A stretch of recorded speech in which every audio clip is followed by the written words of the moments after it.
And he comes to me and he says, he's very excited. We have a special guest coming to the prison in 2 weeks. And I'm like, really, Father, who's that? And he says, Mother Teresa is coming to this prison. And I said, oh, that's fantastic, Father. That's so great. Who's Mother Teresa? Every person is Christ for me. And that's why, since there is only one Jesus, then that person is only one person for me at that moment. And for me, it's very personal. It's my life changed when I encountered Mother Teresa. I was in prison and I was a young man and I was lost, and she told me things that I'd never heard before. She told me that Jesus died for me and that God loved me and that I was more than the crimes I committed. I was a child of God, and I never heard anything like that in my life. The next day I ran back to the priest and I said, Father, I need to know more about this Jesus that she's talking about. The only way I can really look at it is that God sent her for me, that there was a plan, and I wasn't cooperating. And so he sent his #1 assistant on earth, at all the prisons in the world, to deliver that message of hope and love and mercy to me. And then 30 years later, I'm in Poland sharing a movie that we made about her.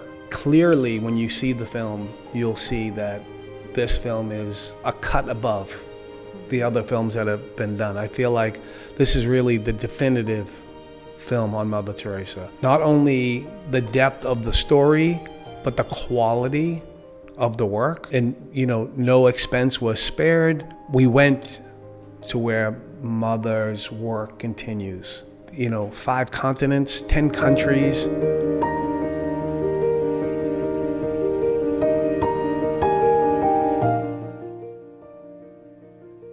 There was a young man who is a friend of mine.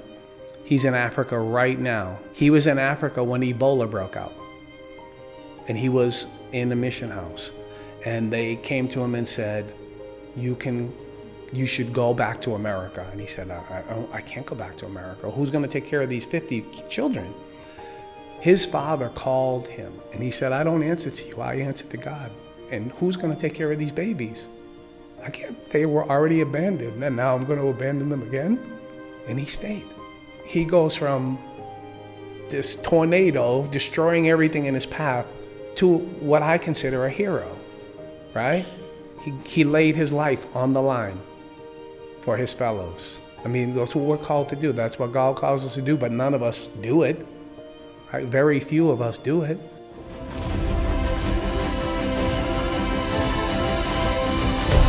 When she smiled with the lines in her face, it was almost like an exclamation mark of joy.